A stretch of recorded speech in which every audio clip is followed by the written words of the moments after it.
Good morning, everyone. Hope you're having a fantastic week so far.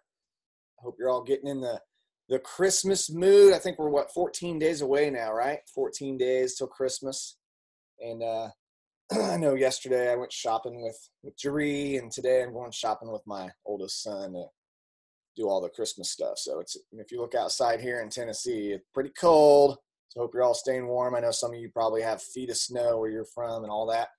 But today we're going to get into or continue to discuss communication and the importance of communication, not only in business, but in family and relationships.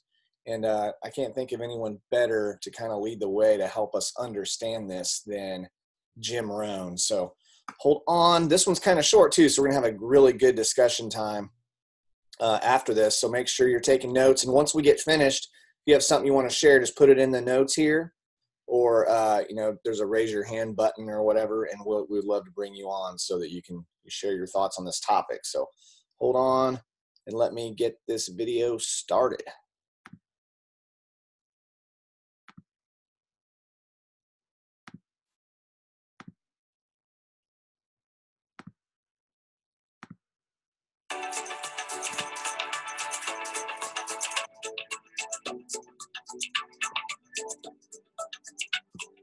Let me give you 4 key words to be aware of that will help you in putting together a conscious awareness program of developing a source of communication, making these deposits.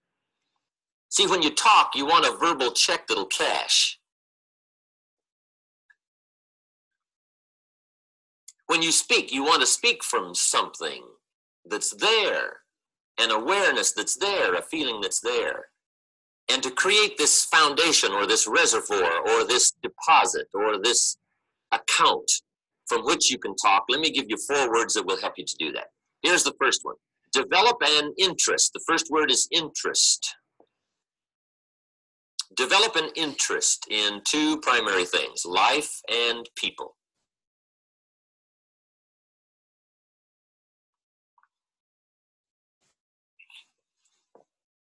If you're interested in life, see, right away, daily, weekly, monthly, you're going to be gathering up information and impressions and awareness, more so than someone who is not that interested. Most people want to make it, but they don't have that interest, that keen interest in what's going on around them. So the 2 things to be interested in is life and people. Make a study of those. Make sure you're entering something in your journal constantly about life and about people. Business life and social life, what's happening around you. It's called gathering so that you can use it for future conversations. Now you do this deliberately by using these 4 words and thinking about them. What I like to always do is develop a mental tick list, things to remember as you proceed through the day. Now at first when you develop a little mental tick list of things to remember, sometimes it's a little awkward. Right? It's like learning to play the piano. My teacher said, here's the right hand scale. So I got those, no problem. Then my teacher says, now we're going to run the left hand scales. I got those, no problem. Then I remember the day when she said, we're going to play both hands together. I thought, now that'll be tricky. Right? How could you do them both together? And I remember looking at one, looking at the other, but finally, right, I got to where I could play both hands together. Then I remember the day she said, now, we're going to read the music, play both hands. I thought, wow, how would you do that, right? And I'm looking at the music, looking at my hands, right? But finally I got that going. Then I remember the day she said, now, we're going to watch the audience, play the music, read the music, play both hands. I thought, now, how could you possibly do that? Right? But sure enough, I finally got to where I could watch the audience, read the music, and play both hands. Right? After a while. At first, it was a little awkward, but after a while, I finally got those, right, 4 things in line. So, here's what I want to give you. It's a little mental tick list to remember. And at first, it may seem a little awkward to try to remember these 4 things in gathering information for future conversations, communication. But just try, and then finally it'll come naturally. So the first word is interest. Be interested enough to find ideas to put in your journal. Be interested enough to look around. Keep your eyes open. What's going on? Be alert. Don't miss anything. Okay, here's the second word for good communication. Developing this reservoir. And that is fascination. Fascination goes a little bit beyond interest. Fascination means you take a second look. Fascination means you're just not interested in just surface information. You want to know what's behind it. What does it really mean? So if you really want to develop this reservoir of information for future conversations, you've got to be fascinated with life, fascinated with stories, fascinated with human behavior. Why do people act like they act? Why do they do what they do? Now also be interested and fascinated with your own life. How come I act like I act? Why do I always do this? Why do I feel this way? See, that kind of fascination will start helping you to gather up the information for good communication. Fascinated. Here's the third word, and this is a good one. Sensitivity. Develop a sensitivity to life and people. Let what's happening during the day touch you. Let it affect you. Develop a sensitivity to both tragedy and success, both the highs and the lows of life. A sensitivity to people's feelings, a sensitivity to the complexity of life as well as the simplicity of life. How people are different and yet so much the same. Sensitivity to people's beliefs, the way they look at things.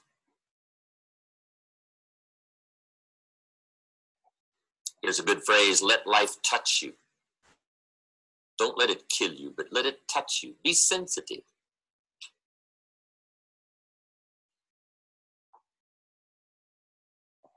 When Judy and I were married, I'll never forget, we got back from Europe. One time we were staying at the Waldorf Astoria in New York. It was about Christmas time, I don't know, the 20th of December, something like that. And we decided to rent a car and drive out to Long Island. Judy had never been to Long Island. Judy was raised in the Midwest, farm country too. And on the way out to Long Island, Judy had never been to Harlem. So we left the hotel, and not very far away from the Waldorf Astoria is Harlem. I will never forget the look on Judy's face as we drove through Harlem. Incredible. It was the 20th of December, but in Harlem there was not one sign of Christmas. There was not one light, Christmas light. There was not one Christmas tree. There was not one wreath on any door. There was not one strand of tinsel. No sign of Christmas in Harlem on the 20th of December. And yet a few blocks away on Fifth Avenue and Park Avenue in New York and Rockefeller Center, there's the big blazing Christmas tree, and the ice skaters are skating, and the chestnuts are roasting, and the shops are full of clothes, and the shoppers are shopping, and there's this feeling of wealth and affluence, and a few blocks away is Harlem. Incredible. Judy talked about that experience for a long time after that, the impact it made on her. Harlem, and the incredible contrast in people's lives, from the wealthy to the poor, from the advantaged to the disadvantaged. It really affected her. But see, you want to be affected by life. Let it touch you. Let it reach you. When I lived in Northern California, 2 or 3 times a year, I would go to San Francisco, the Tenderloin district, down at what's known as the bottom of the world. Just go spend a day and see what it's like on the other side of life. Walk the streets where the lonely walk and talk to them. Find out their stories. Go eat where they eat. Visit with them for a while. It's an incredible experience. because I was raised fairly well. I've never had any tragedy in my life, so I really don't know what it's like. But it's good to have a view and a look. You don't have to go live in poverty, but you got to be aware of it. You got to know about it. You got to be sensitive to it. Man, I got to know there Frank. Frank runs a bar in the Tenderloin in San Francisco. What an incredible place. You wouldn't believe it. Frank sees more tragedy in a week than most people see in a lifetime. I'm visiting with him there one day. He said, Jim, see that lady sitting over there at the bar? I said, yes. He said, that's Cookie. He said, how old do you think she is? I said, I don't know. She looks about 45. He said, she's 25. I said, wow. Cookie used to be a go-go dancer. And she developed some kind of bone disease and had all these operations. Now she's got the bolts and the pins and so on trying to hold her together, and she can hardly walk. And he said, Cookie comes in here 3 or 4 times a week and sits right there. And she's also got a little boy, 5 years old. He's dying of leukemia. And said, Cookie comes here and drinks till she can't drink anymore. And usually I have to call a cab and have somebody come take her home. Cookie. The story really got to me. I used to go by after that every once in a while and put some money in an envelope and her name on it and leave it for her to come by and get. The story got me. But that's Frank, Cookie, the Tenderloin, the other side of life, where the difficulties are. We've all got to be sensitive to that. We've got to let it affect us.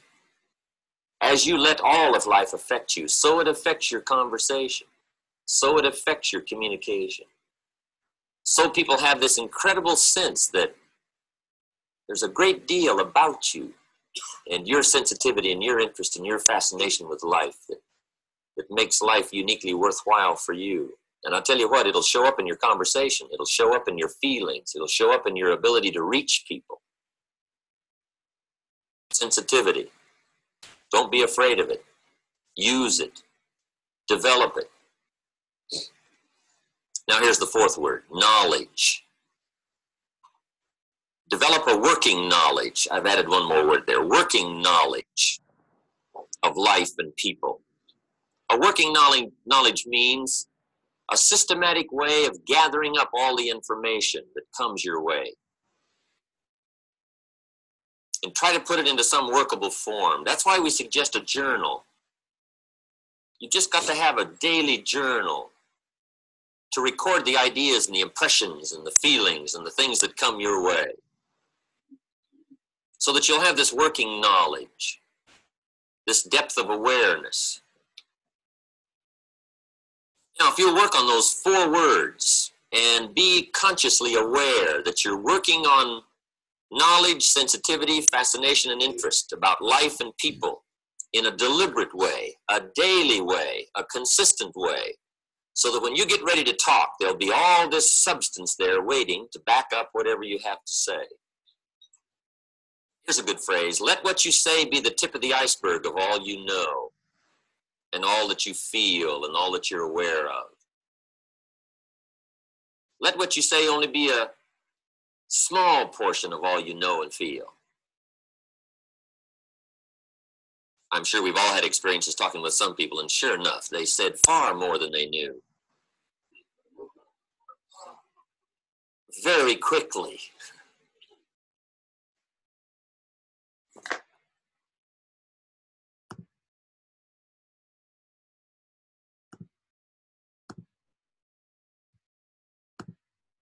Awesome. So today's a short one, but there's a lot in there, and I wanted to really hone in on kind of one topic for me, and then open it up and hear from you guys as we go through. So Jim's talking about 4 words to be aware of, and he talked about interest, fascination, sensitivity, and knowledge, and developing those, developing an interest in life and in people.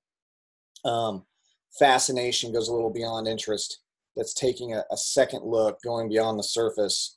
Sensitivity, and I'm going to camp there in just a second, and then knowledge, developing a working knowledge of life and people. I was taught one time early on in my when I kind of first started network marketing, and what someone told me, and I've been marinating on it for decades, but they said, be like James Bond on the outside, right?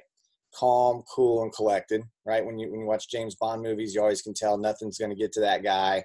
He's just like, he's like, no problem. We'll solve it. We'll save whoever, we'll do whatever. You never saw him like freak out, right? So calm, cool, and collected, like your drinks shaken, not stirred kind of person. And then on the inside, you're like the Terminator. Now, if you guys have seen the Terminator movies, on the inside, you're like, when you see through the eyes of the Terminator, he knows how many people are there. He knows if they're a threat. He knows if there's weapons, all that kind of stuff. And I have a military background, so this kind of related to me personally a lot more than maybe some of you. But the point is, and what I see in this business is understand your surroundings, understand who you're speaking to, understand their differences, understand where they are. There's a saying in this business where we always talk about meet someone where they are. You have to kind of take inventory and understand where they are. If someone's scared to death to speak in public, you probably don't want to talk to them about going on their own and doing a launch party on their third day in the business if you know it's going to freak them out and they're probably going to quit just by mentioning it.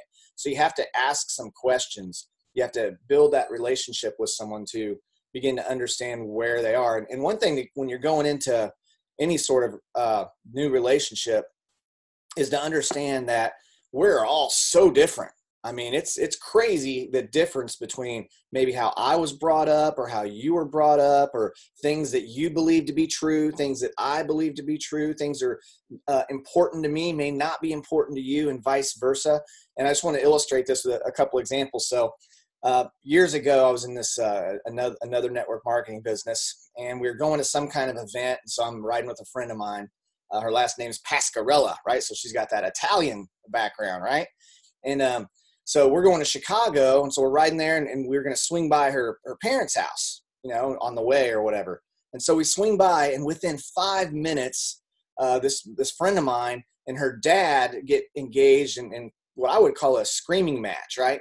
They're like yelling. I don't even know how it started, but they're yelling and screaming at each other. And then the sister comes in and she's yelling at the dad, and the dad's, every vein in his forehead's popping out. And I'm thinking, man, it feels like knives are going to start being thrown any second now. Maybe some guns get pulled out from underneath the cushions. I'm like, this is total, complete chaos. Like, I've never personally experienced this in my life.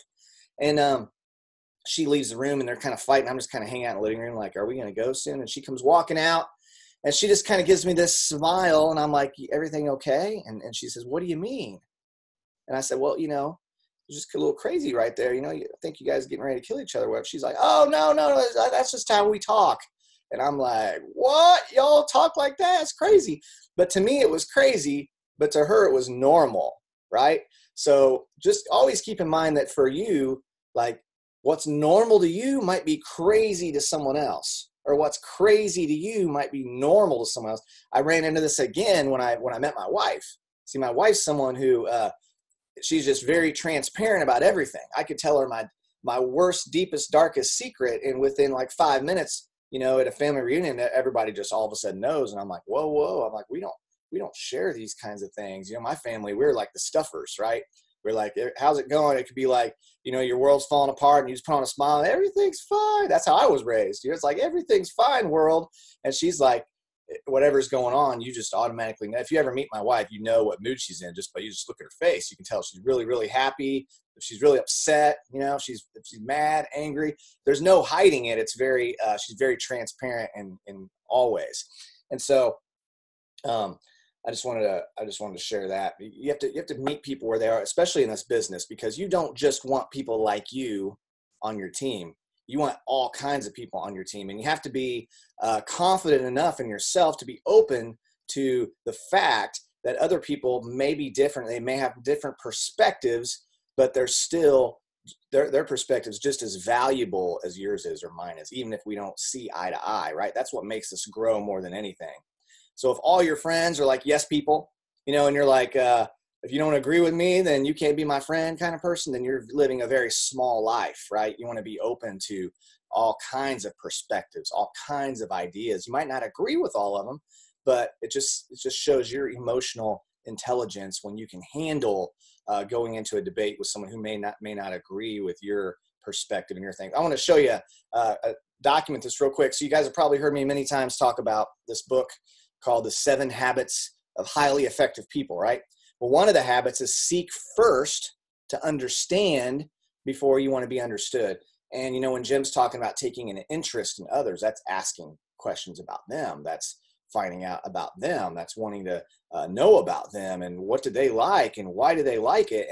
And see, that alone separates you from the majority of people, because majority of people just want everyone to know about what we like. It's like, hey, look at me, me, me. I like this. I like that. You take an interest in me. So when we learn to take a genuine interest in someone else and be fascinated with their life and fascinated with what they're into, we are separating ourselves from the masses, because most people just don't. And see, that's how you build an emotional bank account with someone. When you enter into a relationship with someone new, it's like you're opening a bank account and you want to make deposits. The more deposits you make, when someone joins your business, the more deposits you make into that relationship, they're gonna stay. They're gonna stick. If you were to go through and we were to evaluate every single leader within It Works Global, and we said, why does hardly anyone leave this team, and why do so many people so quickly leave this team? What we would find is one of the most important factors is that relational investment. It's opening that emotional bank account, and it's investing. Make sure you're investing a lot before you make any sort of withdrawal, and then that person will be with you for a very, very long time. Okay. So I want to show you guys something. I'm going to do the screen share again real quick, pull this up. And I just want you to let me know. Let's see here how I get to it.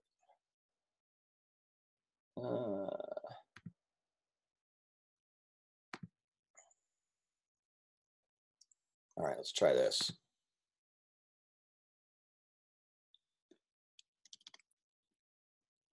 So as I'm doing this, and some of you may have already gone through this, so I don't know.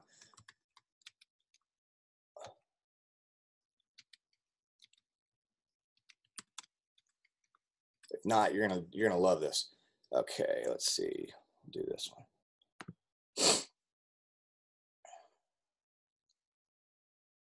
Okay, so basically you can see this right here. When you look at this picture, just in the comments, just let me know, what do you see? Do you see a young woman or an old lady? All right, just write down if you see a young woman or an old lady, or some of you may actually see both. Okay, so looking at this picture right here, just comment. Okay, I see you're starting to comment. I don't know how to look at the comments without chat. Okay, so here, let me read through these. Young woman, young woman, young woman, young woman, old, then young, both, young woman, both, young, both, but saw young first, both. Okay, so it looks like on this picture, most of you see the young woman.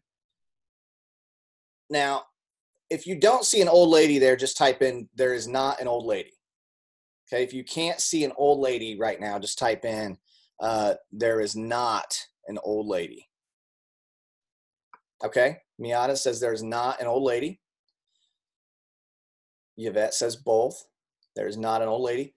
Or if all you see is an old woman and there's not a young lady, write down there's not a young lady. So right now, okay, there's not an old lady. No old lady. Okay, cool. So because of this picture, most of you are seeing the young woman and not the old lady. All right.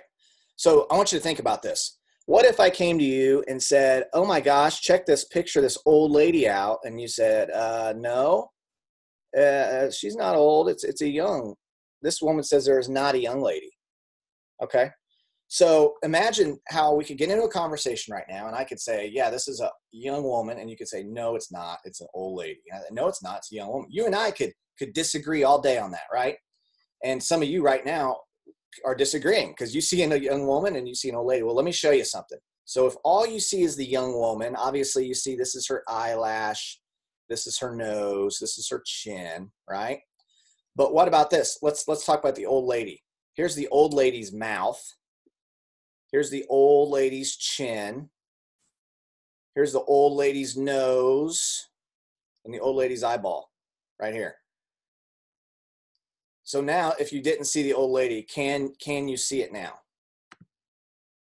And if all you see is the old lady, now this is the young woman's chin. This is the young woman's ear. This is the young woman's nose, the young woman's eyelash. This is all the young woman's hair. Now can you see both? So if you can only see one at first, but now you can see both, just type in, now I see both. Aha. Ashley said, I see both now. Bethany Dale says, yes, I see. I see both now. Now both. Now I see both. Okay. Let me get out of here, make a point real quick, and then we're going to pass this off because we got a few more minutes. Stop share. Okay, so here's the point I want to make. So a lot of you saw one or the other, right? Some of you saw just the old lady. Some of you saw just the young lady, and some of you saw both right away. So here's with frustration. You might be one of those people. You hear two people arguing and you see both sides. You ever been there? You're like, I understand where they're coming from and I understand where they're coming from. Or maybe sometimes you're getting into a conversation and you don't have any clue what the other person's talking about, right? You're like, they see an old lady. You're like, no, there's just a young woman there. She must have her ages confused. That's not an old woman. That's definitely a young woman. And we could argue all day. But when we take a little time, to truly try and understand the other person's point of view before we want them to understand us, we can go so much further in communication, because sometimes we have blind spots, right? We have scales on our eyes. You know, in the Bible, sometimes it says, for those who have ears, let them hear. For those who have eyes, let them see, because Jesus understood everyone wasn't going to get what he was getting ready to talk about. He talked in parables and things like that. And so what's going to help you and I both a ton in this business is trying to understand where people are coming from. Be slower to judge and just go, wow, they're crazy when I walk into my Italian friend's home, right? And they're all out chaos, but little do I know that's the culture. That's the normal. And she might come around me and be like, y'all weird because you just too quiet all the time, right? That's be strange for her. To her, that might mean there's some crazy, weird stuff going on because y'all too quiet. So I love this communication piece, because for me personally, going through life, I was stuck in my mold of here's what normal looks like. Here's what healthy looks like. Here's the way it should be. When in reality, I was wrong on a lot of things. I was seeing the old lady and only the old lady, and I wasn't open to seeing the young woman or realizing the young woman in the picture was there. So hopefully some of that helps you guys. And I love this when we just take an interest in people and we get fascinated with life, fascinated with people, we're just going to have a general excitement about everything we do. And that excitement is attractive. Being interested in other people's attractive, being sensitive to culture and other people's upbringings and what they're dealing with and what's important to them. You and I might be able to do 900 things in a day, but for someone else, more than 3 might stress them out. So we have to be cultured and advanced enough to understand where someone is and meet them where they're at. And then, of course, just develop this knowledge and understanding so that we can use it to become better leaders and to help train and mentor and coach other people. So that's it for me. I got through that quicker than I thought. There's 17 minutes left. We get to hear from some other incredible people this morning. So I want to definitely go over to my partner over here, Mr. Tay Young. Hey, Tay, how you doing this morning? I'm doing great, Chad. That was, man, I think that whole thing was just awesome and just really just giving us perspective. I think that picture, I've saw it before. So for me, that's why I kind of saw both this time. But, you know, when I first saw that picture, like I was just stuck on the first one I saw. And that's when I was at that stage in my life where you couldn't tell me any different. Like what I saw was what I saw and you couldn't change my mind. But what it took me back to it, he said, be fascinated with life. And for me, you know, I think you have to be fascinated with yourself, because I think for me, like in the beginning, I was so fascinated with what everybody else thought I was that I was making deposits into that bank.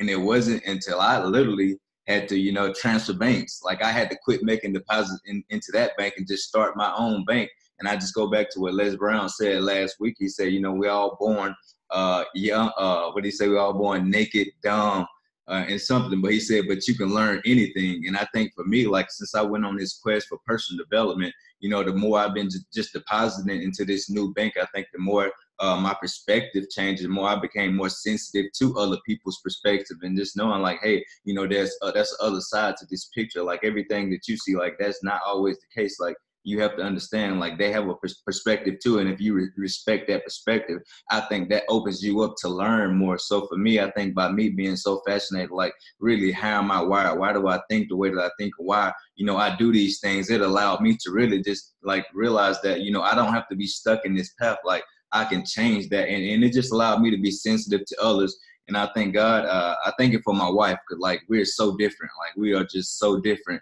And I think in the beginning when I was just, my pride would just not let me be wrong. Like I struggled with just her. And I think it was just great to have somebody in my household that I'm different from, because it allowed me to like every single day, like I have to battle that until I broke that. And since I broke it, like we just have conversations. So like we're both growing. And we're both just having conversations where we don't always agree, and we still don't agree. But what we come to is we continue to push each other, we continue to go deeper, and we just continue to learn. And it just allows us to just shift our perspective into not just thinking the way we think, but just getting on the other side of that. And I just put it, I wanted to say something.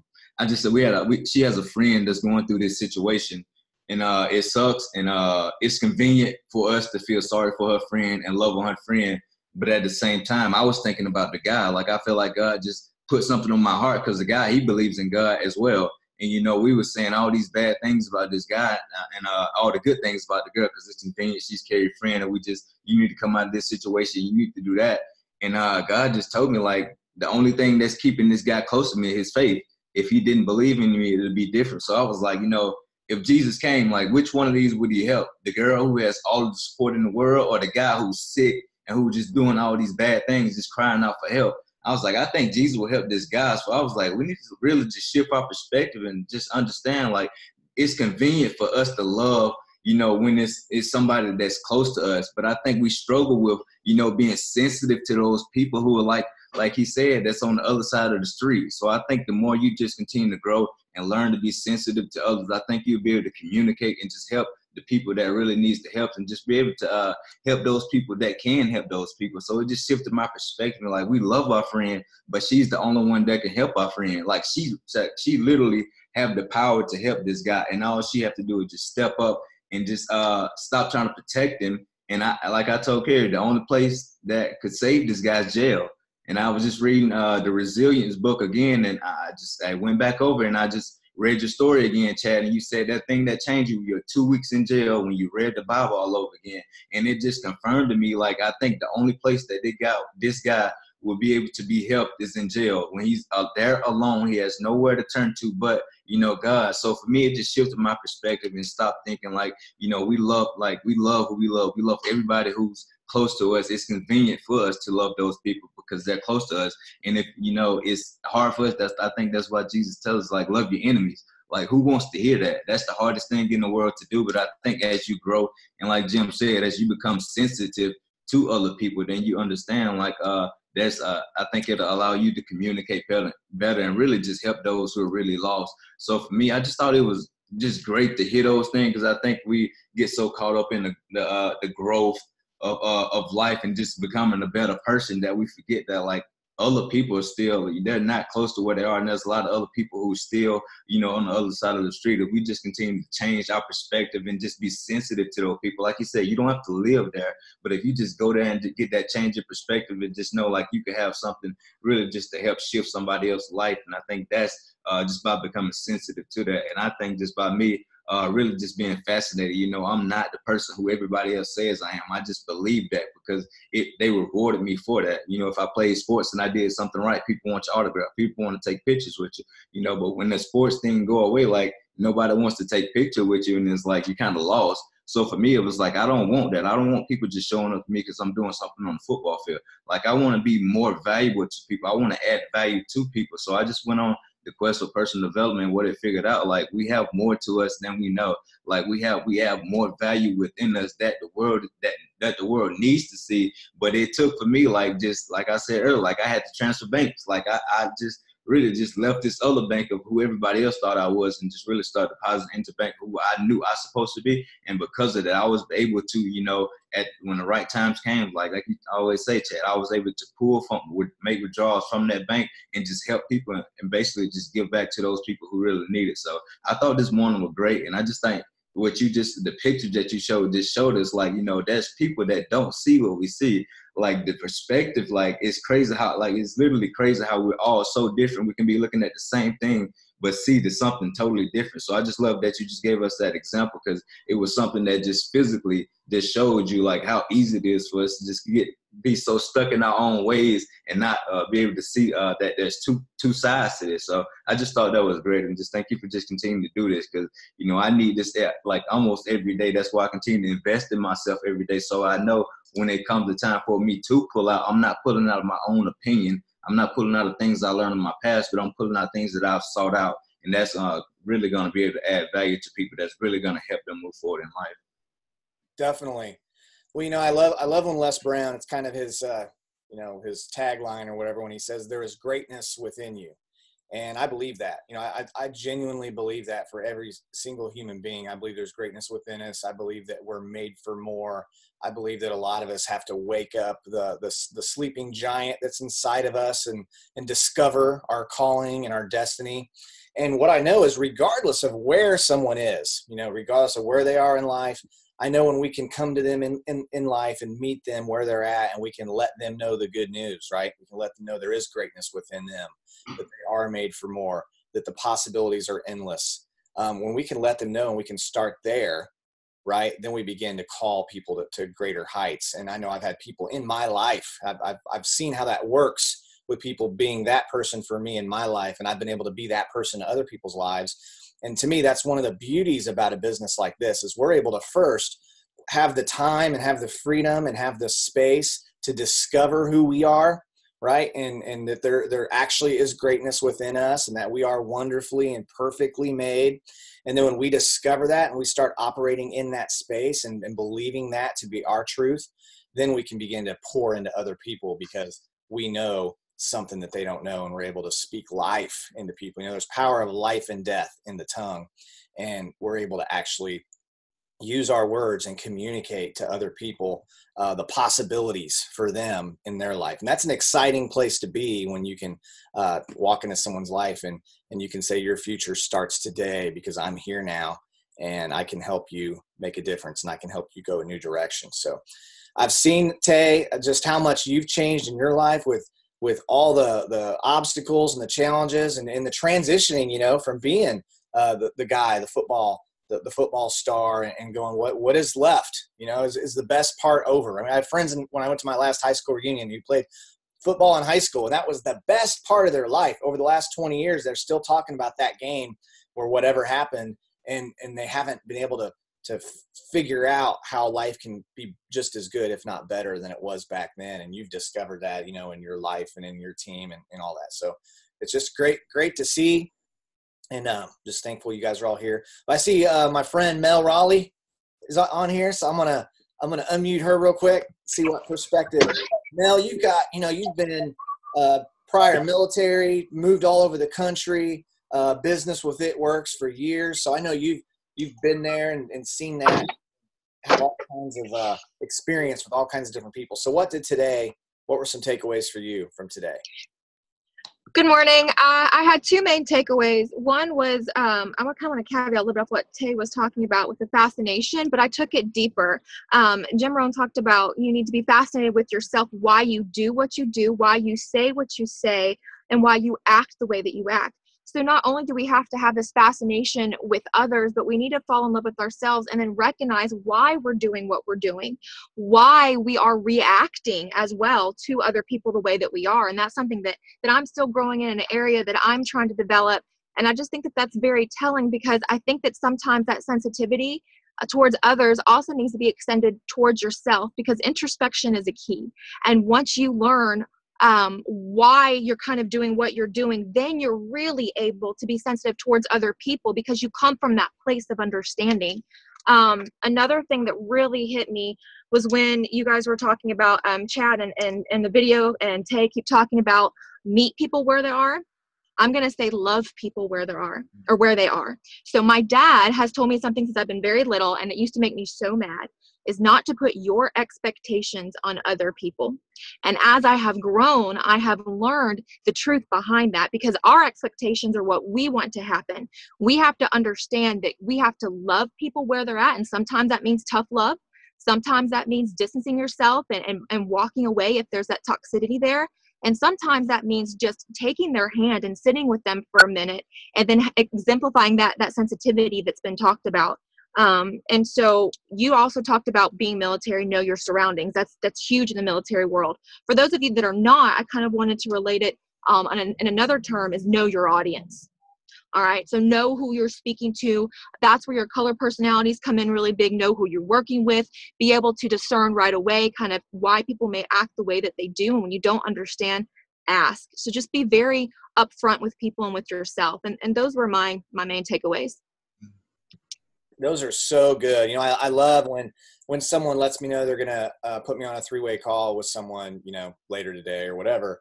I always try and I say, what's their name on Facebook? Because I just want to go and scroll down and I can see what they're about, in like 5 minutes. And it just helps me to understand what some of that person's motivations are, and to go back to the acronym form. It's a great place to start and kind of meet someone where they're at, because you can find out very quickly about someone's family, occupation, recreation, motivation. And you can say, what do you do for a living? And they'll tell you, and then you can ask, what do you like most about it? What do you not like about it? And they're going to tell you everything, and they'll just talk and talk and talk.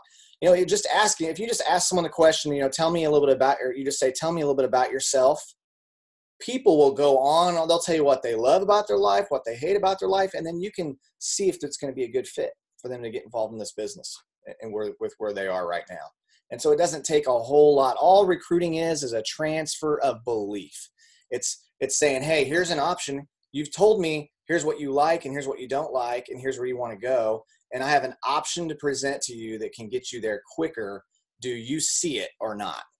Right? That's ultimately what we're saying when we're recruiting somebody and talking to them about the opportunity that we have here with It Works. So thank you, Mel, so much for jumping on here and sharing. Does anybody else have anything you want to share? I see Jess Paluzik's on here. Huge aha. You know what? I'm going to find her. She's going to say something right now too. Jess Paluzik was a dark horse on our team this year. Her team just completely exploded this year. She went up into the top 40 and just killed it. So where's she at? Where you at, Jess? You hiding? She jump off? She doesn't like it when I do this, but it's part of life. Sometimes you got to do what you really don't want to do. Jess Paluzik, are you there? I am here, and I am like, well, one, I just did my makeup, and Mel has me crying over here, and I'm just emotional now. Well, good. I brought you on at the perfect time then. So we get to hear an emotional response from you about, just what's going on right now, and maybe what your thoughts are on communication and the importance of it. Well, so the reason I'm crying is I'm shaking right now. I feel like bawling my eyes out right now.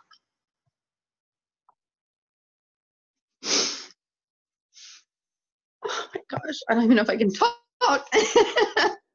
I literally just had the biggest aha moment, and it's, meeting people where they are, and communication is key. And it's like the whole thing with that, the young lady, old lady. I knew the old lady was there, but I kept seeing the young lady.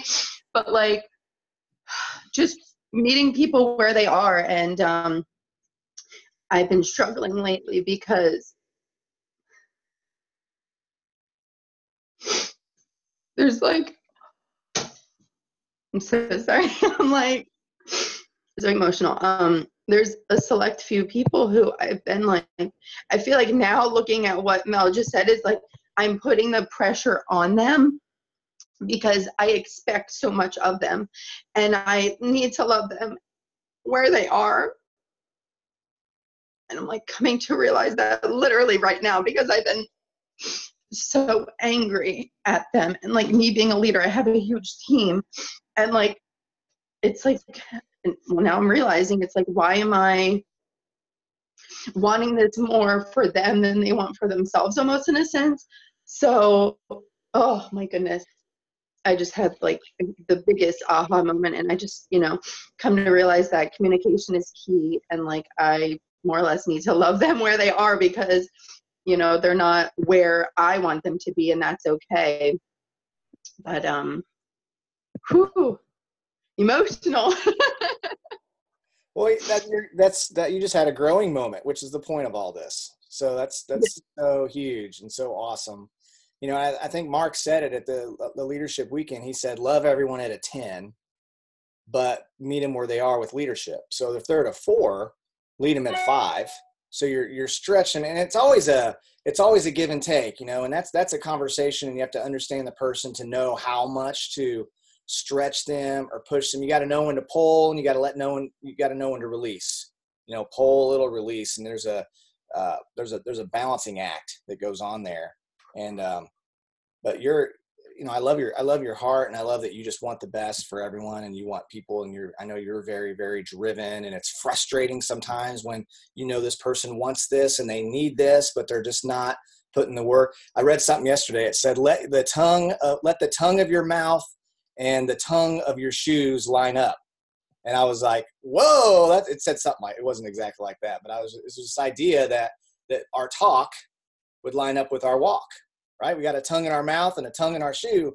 And so it's like, are they lined up, or are we flapping the one up top and the one downstairs is doing nothing, And so there's a balance, because in leadership is getting someone to do what they wouldn't have done if you wouldn't have been there. So it's a little bit of a grow and a stretch and a pull. But again, it's always, I think the most important part though is kind of like Mel said, is loving them where they're at, and just loving everybody at a 10 all the time, even though sometimes you'd love to choke them, right?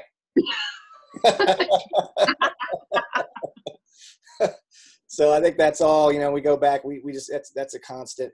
Unconditional love is a tough thing. It's really a tough thing. And I think we have to keep ourselves in check and make sure that we're not just loving this person because of what we hope to get from them, right? We have to just say, I'm going to love you regardless. And I like to put certain things into my day that guarantee that, like loving on a sideline person who I'm going to get nothing from because they're on someone else's team. They're not going to benefit me when they're successful, but it's going to benefit me because I get to show up in their testimony. So that's the exciting part.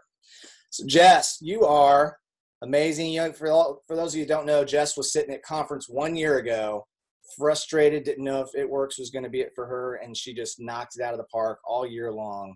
Her income went up. I know 1 month she made over $30,000 with It Works, and all it takes is 1 year, and she's just a living testimony. And you can see, even after all that success, she's here like having aha moments still, because we're all a work in progress. We should have our construction hats on right now, right? To let everyone know that, hey, we're in a construction zone, we're growing and we're learning and we're changing. And I love to do this because I get just as much out of it as any of you watching through these and listening to Jess and Mel and Tay and everybody. So hope you all got something great out of today. And we'll see you Thursday. Today's Tuesday, I think, right? Yeah, so we'll see you Thursday morning. Remember, 2 weeks from today is Christmas, so we're going to skip that day. Today was our 20th Zoom when it comes to Jim Rohn. And I think when we get done with Jim Rohn, I think we're going to get into this. If you guys don't have this or haven't heard of this yet, it's really, really good stuff. High performance habits. So we've been listening to it on audio, but I wanted to go back through and read it to pull some of the nuggets out. But just really, really good stuff. So, and then there's a course like this with Zooms and stuff that John Maxwell did recently too. So I'll probably end up getting that, and we can walk through that too.